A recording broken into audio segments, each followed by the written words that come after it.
I feel like I was literally this close to having maybe my best half iron performance ever. So I just missed it. And then also, let's answer the question finally. Will there be another year of Happy Valley, Pennsylvania 70.3? Let's talk about all this and more on today's episode of the Hill Pursuit Podcast.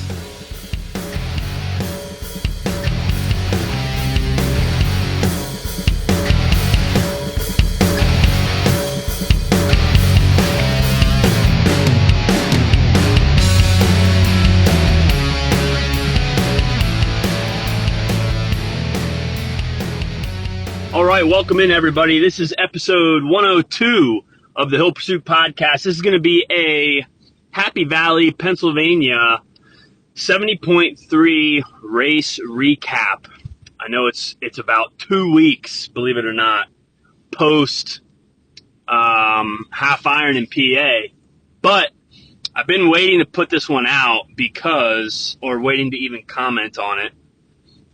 Because I've been waiting to hear whether or not the race is going to continue, if there's another contract or not moving forward into 2026 and beyond. So we'll touch on that a little bit later. But if you're here, thanks for being here. You can follow along with all the Hill Pursuit content and Hill Pursuit previous podcast episodes from the website, hillpursuit.com. You can also reach out to me individually, hillpursuit@gmail.com. Any questions, any comments, I love to hear that from some listeners, so thanks for doing that. You can also follow us, subscribe to all the things, all the social media, wherever you get your social fix.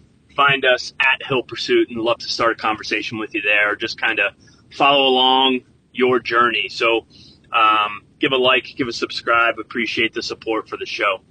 But yeah, let's dive into a race recap of my recent half iron in State College, PA, the Pennsylvania Happy Valley 70.3. So this was a fun one for me. 2 years ago in 2023, I crashed right at mile 50 of the bike course. And I had a pretty solid bike split happening. It wasn't wasn't the best bike split in the world. I was feeling really comfortable, but I crashed. It was a little wet because it had been raining. It stopped raining, so it got really humid, and the road stayed pretty soggy and pretty wet in some places.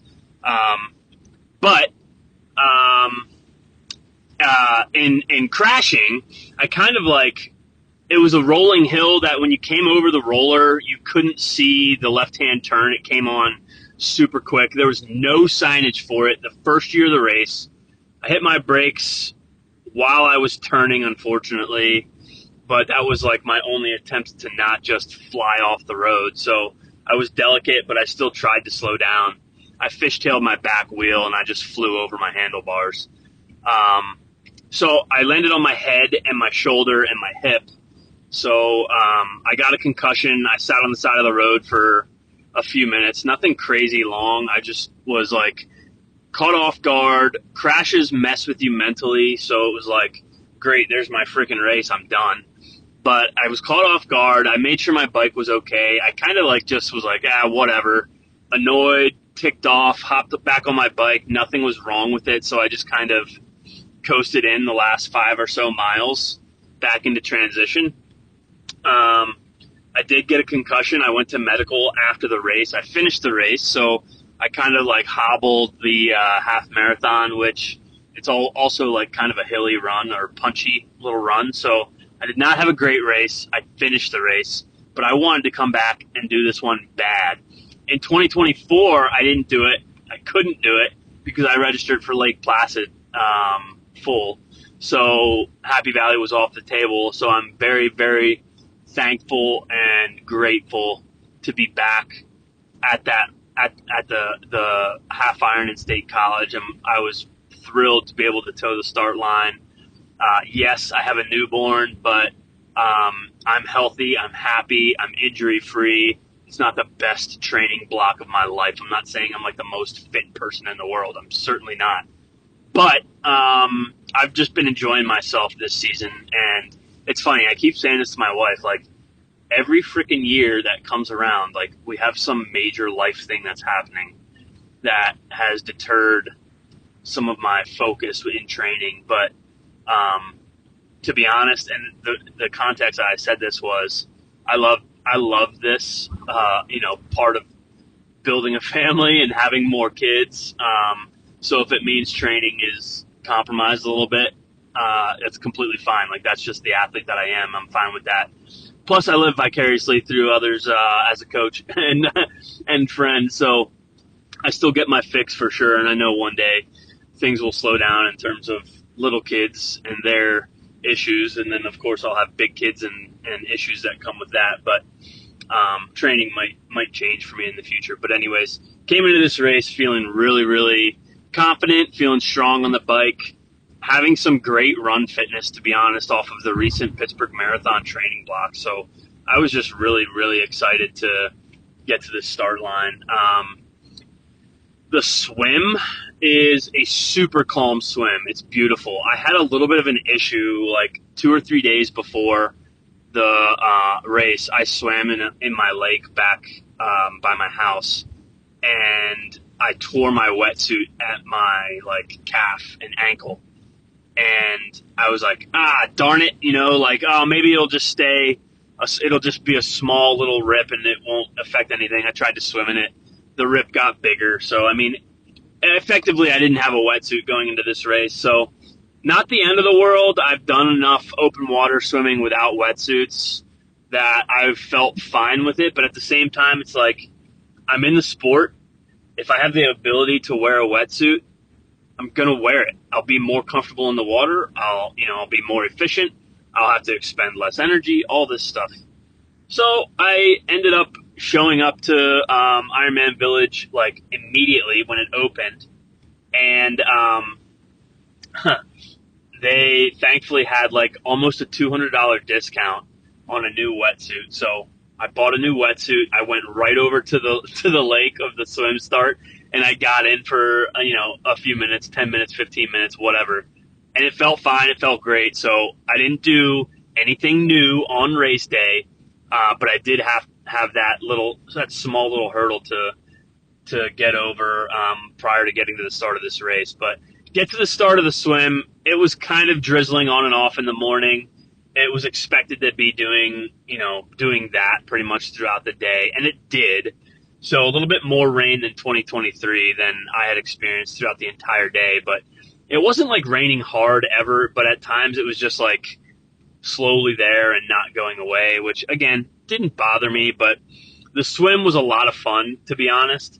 As I was swimming, I knew I was swimming very strong and also intelligently based on my swim fitness right now, which if anything, the swim fitness is less than it should be compared to the other two disciplines. And that's just because the logistics of getting to the pool and stuff, especially with the new family and the super young kids. It's I get to the pool, but I don't get to the pool enough with intentionality to improve my swim stroke a whole lot, but I do kind of maintain. So I felt strong in the water relative to my ability right now, which I swim, consistently in open water right around a 2-minute pace per 100. I can throw up better splits in a pool, obviously, but that's my comfortability. And I think I literally came out of the water right at a 158 or something average. So, and I was telling myself as I was swimming or as I was coming out, I don't think I could have swam smarter or stronger, to be honest, but I didn't swim super straight. I was off course a little bit on a couple different occasions, and I don't want to say off course, but just I added a couple, I added maybe 100 meters, maybe 150 meters total to the swim. Not the end of the world at all, but that's one thing I did know and kind of recognize as it was happening. So maybe some sighting issues to improve on. But all in all, I was really confident with how I felt in the water. So I didn't really care what my time was when I came out. But I looked at my watch and I was spot on to a 158 or something average per 100. about roughly like 39 minutes in the water. So that's like where I'm at. So I was fine with that. I was very pleased with it actually. I knew that transition was very long. Like the first transition was, um, it's an oddly long transition. Like you're running quite a bit to get back into transition, and then you're running quite a bit after you have your bike to get to the bike start, which is super, super narrow. And because it rained nonstop for like the couple days prior, the track, like the path to get to the bike start was through the woods, completely muddy. It was disgusting. So there was a big debate, like, what do you do? What should you do? People are talking about it in transition before the day started. What should we do to like not cake our cleats in mud? They had like a little kiddie pool sitting by the bike start, so you could go up to the start of the bike in your bare feet, wash your feet off quickly, then throw your socks and bike shoes on. I chose just to put my bike shoes on in transition, and I brought a little rag with me, and I was just going to wipe off my shoes as I got up to the bike start. I'm glad I chose that option because when I got when I started going through the little path to get to the bike start, it wasn't nearly as muddy as they had told us about how nasty it would be. So I was very thrilled that like I didn't have to waste time in doing the kiddie pool thing. I just kind of hopped right onto my bike and I got rolling, and I was very, very pleased with my transition time, especially relative to the long transitions that I remember from 2023. I think I improved my transition at this race, right? I improved my transition one by like a minute and a half or 2 minutes, knowing that it was a long transition. So I did kind of focus on just trying to be as efficient as possible in T1. Hopped onto the bike, and I was very pleased with my day so far, having swam really strong and efficiently, and then had a really solid T1. Okay, so we're on the bike, and almost immediately on the bike course, there's like a little bit of a bottleneck because the mount line, of course, you always hear about this stuff, right? But the mount line, you can't make it up. It was very, very narrow, and everyone literally just goes right to the mount line to hop onto their bike. When in reality, and again, you literally hear this all the time. I know you do, so I'm laughing as I'm saying it, but you have to go a little bit past the mount line to get onto your bike like safely and not have to worry about what everybody else is doing, and all the mistakes that they may be making. You want to avoid that stuff. So, I have learned that lesson myself in the past, and, I just went up past the mountain line. I got on super easy while like everyone else 10, 15 feet behind me is all trying to get on their bikes. They're all trying to get on their bikes at the same exact like location. It's just kind of silliness. But this was even more hectic because the mountain line was so incredibly narrow and everybody's just hopping on right there. So anyways, onto the bike. Pretty familiar with this bike course. I've ridden it a handful of times, having only raced it once, but I did ride it a couple times prior, not this year, but prior to the 2023 first race. So, I know it well, not like crazy well, but for only having ridden the course, raced the course once, I know the bike course fairly well. So we're inside the state park, for, 6-ish, maybe like 4 to 6 miles, somewhere in there. All pretty narrow, but very flat. Like it's an easy way to kind of get your legs under you immediately following the swim, which is nice because there's not really like anywhere you can like completely lay it down in the first 10 to 15 minutes of the bike course. You just have to kind of navigate the narrow road of the state park for a little bit. You can't lay it down. You can't go crazy fast. You literally just have to like stay within yourself and not crash. So a few miles of that, before you know it, we're out on a highway, and it is just flatter than flat. for quite a while, and I'm feeling really strong. I kind of forgot to say this. This was my first race with my brand new bike. I got an XPR from Quintana Roo, and prior to the race, I've only ridden it outside twice. Once for 2 hours on a hilly ride, and then once for 1 hour, and that was a hard hills outdoor ride. So I've the race at Happy Valley was literally the third time I had ever been on my brand new tri bike, but man, this thing flies.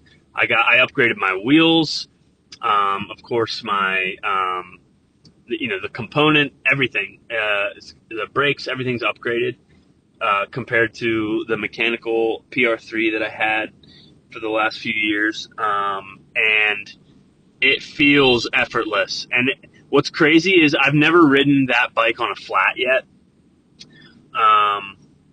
So I don't really know how much I can completely lay it down because everywhere around me is super hilly. There's nowhere for me to ride flats. So I'm going out, in this Happy Valley course, and I'm finally hitting some highways, and I just start like pounding pavement, man. I felt so strong on the bike. Even, there's roughly 2, maybe arguably 3 kind of challenging little climbs as part of the bike course, the back end of the bike course. And, I felt strong on the climbs too. And, I came out of that bike split with, roughly 3,800 feet of elevation, and my miles per hour, my overall mile, and I don't really look at power, because there's, not that I don't look at power, okay, but my your overall power on a super hilly course, it's tough to just like look at your power and average it out and think, oh, where should I be right now? Or what do I want my overall power to be? When there's a lot of downhill, there's a ton of uphill, there's some small rolling hills. So like there's sometimes I'm 2 or 3 or 4 minutes straight of coasting down a hill with zero watt output because I'm traveling at 30 plus miles an hour. Like I don't need to go 50 miles an hour. I'm not that type of rider. So you're saving watts by, and you're gaining speed. So at least that's my perspective and how I approach it. But so for that reason, I really wanted to just focus on like an average miles per hour, and I ended up coming out like 18.5 miles per hour on a super hilly course. So I was beyond thrilled with that. The bike split came out to like 3.0 something. I want to say like 3.02, 3.03, somewhere in there. To be honest, I don't have it in front of me, but it's 3.0 something and low 3.0s. And I was very pleased, not because I had like a time goal in mind, but because I wanted to feel efficient on the bike. And I felt great, like super excited for Ohio 70.3 here in a couple weeks, because it's completely flat. And I'm telling you, when I was on the flats, and I'm a bigger guy, so I'm have to push more power to travel as fast as these 150 pounders. But I'm a bigger guy, and I'm on these flats, and I'm just like, I just felt so fast. I feel like I'm going to have a very, very good bike split at Ohio, or at the very least, and I'll elaborate on this later too, but an efficient bike split at Ohio, because, it's not just, hey, how fast can I go on my bike, right? Because coming off the bike, in Happy Valley, I felt really strong heading into the run and for most of the run. But at some point, you have to have a conversation with yourself on the bike.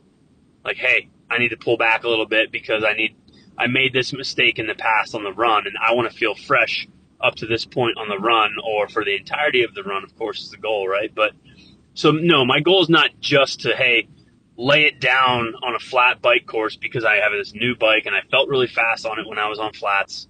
That's not the only goal that I have. Of course, I want to push that limit, but I have a feeling I'm going to have a very, very good Ohio race, and I'll explain that too, because I felt like this race, Happy Valley, was like so close to being my most like perfect race that I've ever had. It wasn't, but it was very close. Like, I had a super efficient swim. I came out very, very pleased with the swim.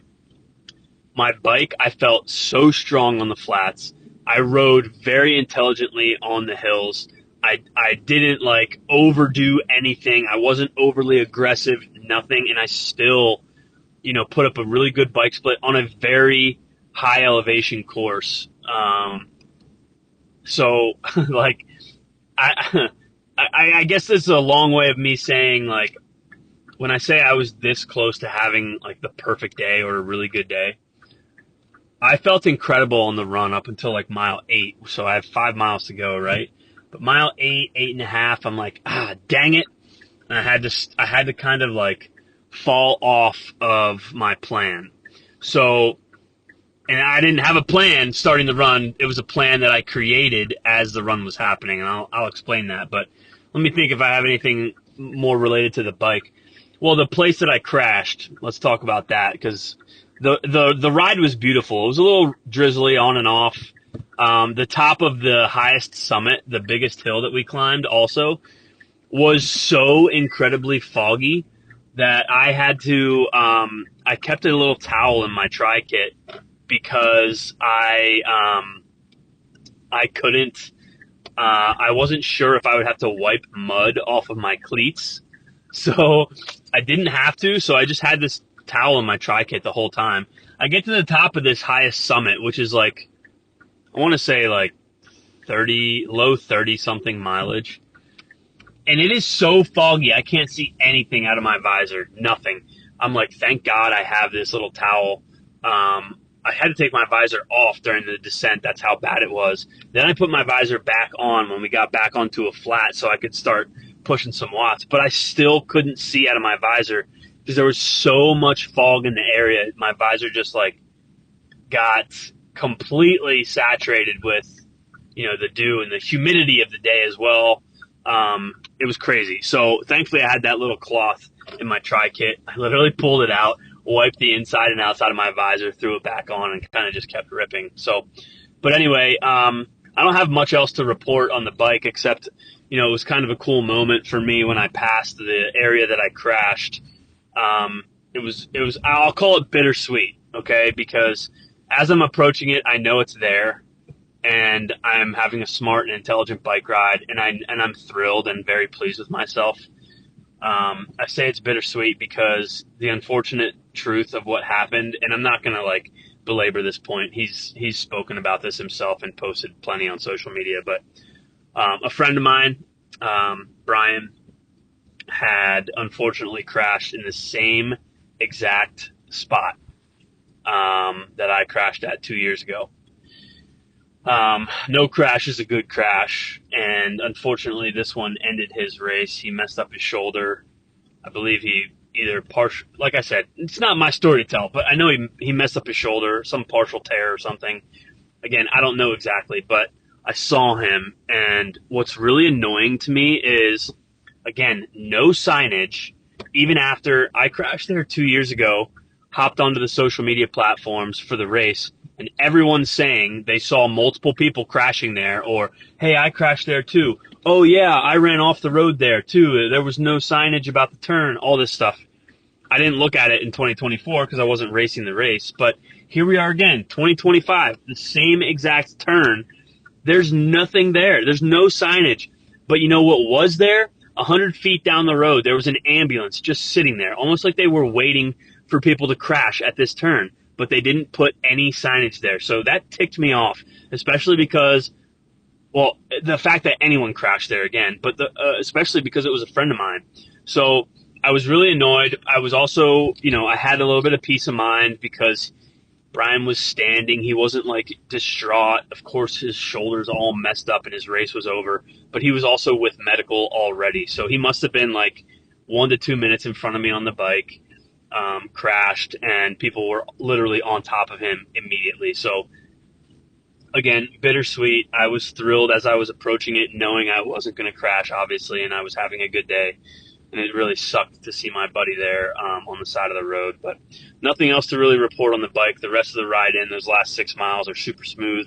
Back onto campus, it's a lot of fun. You approach the stadium, and then all of a sudden, you're you're into transition, which is like, what, 20 feet off the stadium. It's like across the street, right across the stadium. So, and again, for me, Penn State's kind of a special place to me. I went to school there for a little bit. I've grown up not in that area, but just going to that area quite frequently for Penn State sports and different athletics. And I went to team camps and stuff as a young kid for different sports. It was just like an awesome place to me that I just love going back there. I go back pretty regularly for, football, basketball, wrestling, a little bit of everything. I just love the area. So being that close to the stadium again, knowing I'm off the bike, no crash, all I got to do is, left foot, right foot to finish a half marathon. I felt pretty great about it. And heading into T2, I pulled a little bit of gas off the bike just to kind of collect myself and also think about what my T2 is going to look like. What do I need to do in this T2 to make it efficient?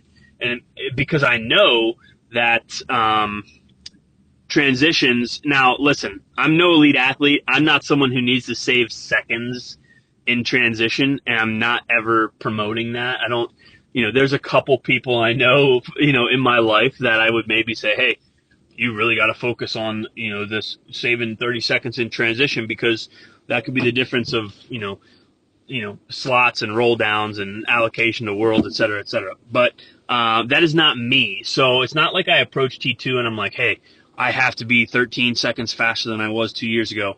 But at the same time, I want to feel competitive with myself and feel like I'm being efficient in transition. So I get to T2, have a pretty good T2, drop the bike perfectly, shoes are off, all the bike stuff's off. I have lock laces on my run shoes. I've run in them a few times, my, fast racing shoes. I feel really, really excited. Here's the one tiny mistake that I made, and I'll elaborate on this later, because I did mention I wouldn't say I bonked. I didn't bonk at mile 8 or 8.5 of the run, but I made a miscalculation, and it probably was in T2. I've done this before, and it hadn't, and it didn't come back to bite me later. It probably just, when I've done this before, it was on occasions where I just didn't have good runs generally, but I was having a good run in State College. What I did in T2, I always put in a bunch of, I put in caffeine supplements if I want a kick at the start of this run. Let me tell you this, you don't need a kick at the start of the run because your adrenaline is rushing. You finished the bike leg, you have a half marathon to go, you don't need a kick. I still take the caffeine supplement anyway in State College. I'm feeling great for 8+ miles. And then, the rest is kind of history, and I'll elaborate on it a little bit. But that's what I believe is the mistake that I made. Not later throughout the run, but it was in T2. And I think I had the fitness to run a really solid run. And I did have a decent run, not a bad run at all. But a small mistake that I made was in T2, taking a little bit too much of my caffeine supplements and then having it come back to bite me later. I'll talk about that. But first, let's talk about the getting out of T2, the start of the run, etc., and kind of how that went. Okay, so onto the run. And what was really awesome about the run for me is I got to see my family a few times. The tough thing about this race is it's a 2 transition race. So if you wanted to spectate and see your athlete at the swim, you were at risk of not even getting out of the state park and making it back to transition area to see your athlete even get off the bike. So nobody came to the swim. Well, I should say that a little differently. My dad was there, so I was lucky to have family there. My dad dropped me at the swim, but he dropped me far enough away that I was able to walk, so he didn't get stuck with the crowd of traffic that was not allowed to leave once they pulled into the park. So I had a little bit of a walk in the morning, but it was worth it because then my family got back to transition 2. There's nowhere to spectate on the bike course, so they were hanging out at the stadium.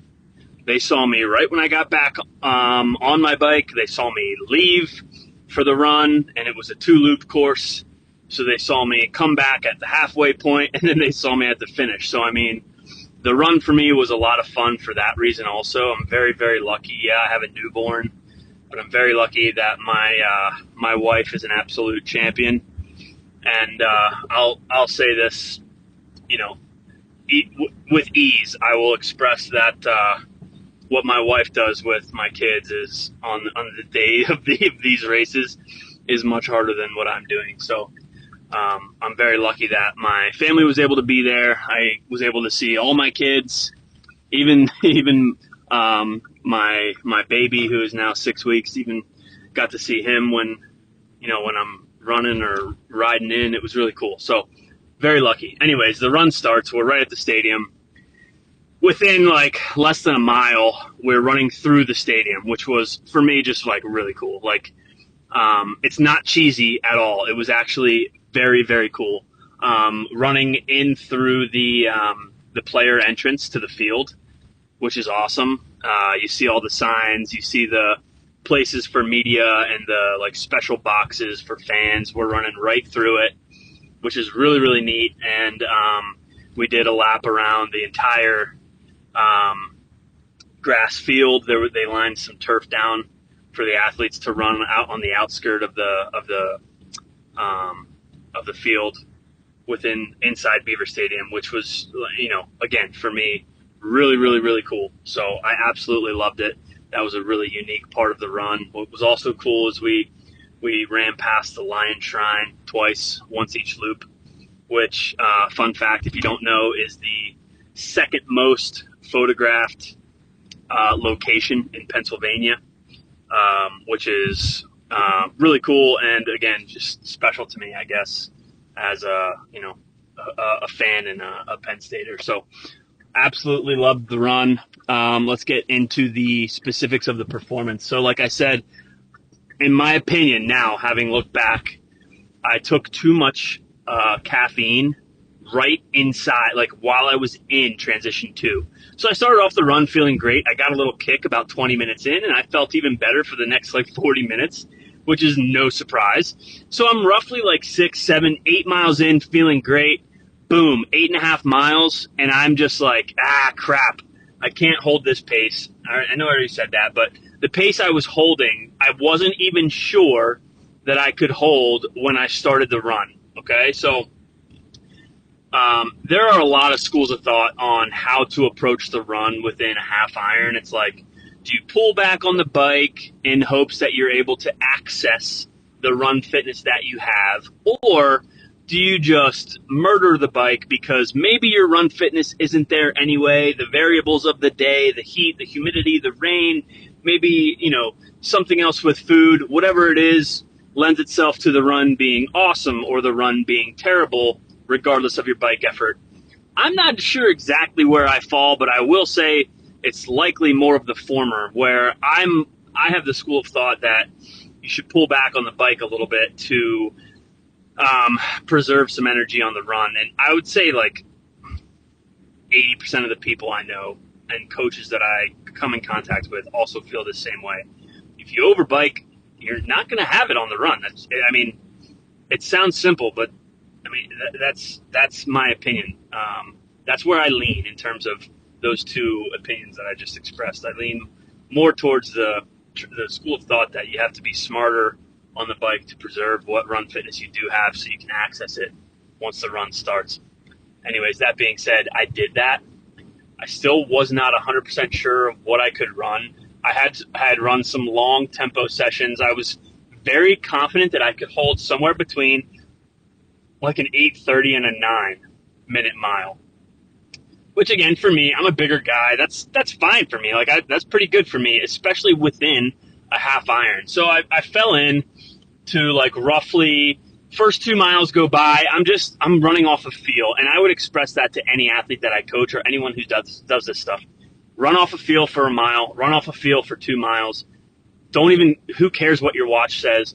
Let your body establish like a homeostasis or equilibrium for what you're like falling into a rhythm, what it takes to fall into a rhythm. So that's what I did. And I was like right around 8:40-ish, and I felt great. So I just kept it there. And then somewhere around like 7 or 8, I forced myself to keep it there, thinking, I'm not super comfortable, but I only have 5 more miles. Like, maybe I can just hold on to this. And at the same time, you're making negotiations with yourself. It's like, if I can do this, it's less than 50 more minutes, or it's only 45 more minutes, or it's only 48 more minutes, or whatever it is. It's like, I can do anything for that long. That's not that long. So that's what it became. And I'm like, I can probably hold this for another, that's not even an hour. Like, I can do that. So I wrapped my brain around the time domain of what was left and not the mileage. And for me, I operate effectively that way. So I don't think about knocking off the miles. Like, okay, I'm 1 mile in. Oh, I have 12 more to go. The whole time in my brain, I'm thinking, dude, if I put a good run together, this is less than 2 hours. I can do anything for that long. Let's just go, So I fell into that comfortability around 840s, 845s, and somewhere around literally 8.5. I just couldn't hold it anymore. I decided to walk an aid station. That turned into walking a couple aid stations, and then walking, at one point in between aid stations, which it is what it is. That's truthfully what happened. I was not happy that I was doing it, but at the same time, I was like, I was so close to like having a really, really solid day, and arguably like my most effective and like intelligent approach to a race strategy, I guess, and implementation. I was so close to that I was like, okay, let's just be in this moment, learn from this, because I have another race in like 5-6 weeks, whatever it was at that time. Like, I'm going to do better there. So, anyways, the run was still a lot of fun. I didn't dislike any of it, even though I wasn't feeling great the entire time. I ended up holding like a 10:10 pace overall. So the half marathon was like roughly 2:12, which again, I was planning for a 2 hour or under, and I know that I have that in me. It's just a matter of like the approach of the run. And again, the caffeine supplementation, it does a lot for you. I'm a big fan of using caffeine if you use it the right way. But unfortunately, I used it the wrong way in that moment in transition 2. So I do have a new strategy, how I'm going to approach it. I've already implemented it and tried it in training once or twice, not of equal volume runs, but like, extrapolating it out or equalizing like the intervals at which I plan to take or consume the same amount of caffeine. And I feel like I'm really close to being comfortable with with that plan.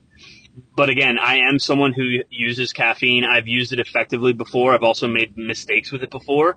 And I think if I can do it the right way, it'll give me a really nice kick towards the back half or the end of the half marathon for the upcoming race. But overall, Happy Valley, PA, somewhere around 6:07, I believe, overall. So, 2 years ago, I was like 6:45. So this is a huge course PR, which I'm very pleased with. Of course, that was during a crash. So I fully expected to have a smart race and PR.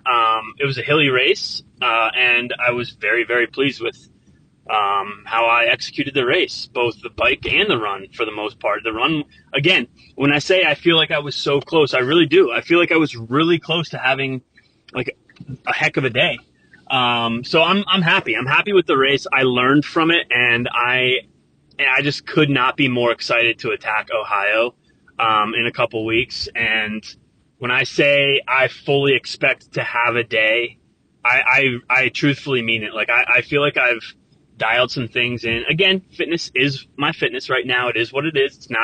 It's not bad at all. It's not great at all either, but it's good. I feel confident. So, I'm very confident with my fueling strategy and any small changes I'll be making there. So I'm excited for Ohio. Now, the other question, the other topic becomes, will this race be renewed for 26 and beyond? So here's the answer.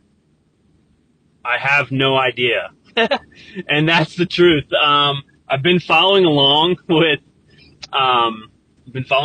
like the social media stuff that they're posting in the group, and like the race surveys and the notes from the race director and things like that to, keep pushing for this to come back. And it's like, of course, I hope it comes back. I loved it. I love hilly courses. I love like that challenge. I also like super, super flat courses. I really don't do anything in between, to be honest. Like, easy access racing for me is the name of the game. And all the races that are easy access are either hilly or perfectly flat for me. So I haven't really raced any rolling or like small hill, races, believe it or not. But so I really like hills, so of course I want it to come back. But the participant number, let's go over this again. I did this in the preview podcast episode. In 2023, there were roughly 2,200 finishers, individual finishers. In 2024, there were less than 1,200, so over 1,000 less finishers 1 year later. In 2025, so this year, there were less than 900 individual finishers, so another drop by about 300 athletes. Why are people not choosing to race this race? They even changed the date from 2024 from late July to mid-June to 2025, mid-June, in attempts to, I think, attract, later summer or later fall, full iron athletes. And my thought process was, hey, maybe this will work. Listen to my last episode. I did express confidently that I don't think it will work, but the contrary that I also did suggest might work was that for Lake Placid, like I raced Lake Placid in 2024, and Happy Valley is a perfect prep race because it's literally the same exact elevation but doubled for the full of Lake Placid. So it's a great prep race, but I couldn't do it because it was way too close in proximity. It was like 1 week apart or even the same date. It wasn't possible. So they moved Happy Valley earlier, and I think that was smart. And the thought that I had was that maybe it would attract Lake Placid full iron athletes to come do Happy Valley as a prep race. Maybe it did, but it didn't do it enough, in my opinion. Less than 900 individual finishers, and everybody's hopping into the social media groups and saying, hey, fill out the survey. We want this race to come back to the area. And sure, I filled out the survey, and I would expect and I would hope that other people do the same. But at the same time, the thought that goes through my head is, well, what good is it if the 850 people who finished the race this year want it to come back? And the response rate, I would imagine, is probably 40%. So you're looking at less than 400 people who are going to reply, more than likely, maybe half, maybe 500 people, and say, yeah, this race was great, let's bring it back. How is that going to be enough to bring the race back? I don't know. I have no idea at the moment of this recording. There's no information. There's nothing public about whether or not the race is done or whether or not the contract is renewed. So I hope that it is, because I had a ton of fun. I love the area. It's a great time. It's a challenging course, which is attractive to some athletes, and I definitely had a blast. But I don't know. And if I had to guess, I'd say the positive responses or positive feedback from people who participate in the race, there's no way that's enough to bring this race back. There's got to be something more to bring the race back, and I don't know what that would be. So I hope that it's back, but I don't have an answer for you. I'm sorry. I wish that I did, but I don't. That actually reminds me, because I just said, well, at the time of this recording, tomorrow is the 4th of July. So if you're listening to this, that's probably when the episode will be out. Have a very happy 4th of July. It's a Friday. Everybody's going to be off work. Enjoy yourself. Be safe. And thanks for following along as well. Thanks for listening to this episode. There will be more on this. The race previews, race recaps. So again, I'll share my experiences and in hopes that you get a small nugget to maybe apply to yourself as an athlete or athletes that you may work with if you're a coach. So follow along on all the socials at Hill Pursuit. Reach out to me directly, hillpursuit@gmail.com, and you can access this episode, all other podcast episodes, coaching information, any and everything related to Hill Pursuit at our website, hillpursuit.com. Start a conversation, reach out to me. I love when people have questions and give feedback, so really, really appreciate that. And that's actually all I have, so stay tuned. There will be more. This was episode 102 of the Hill Pursuit podcast. Have a very blessed day.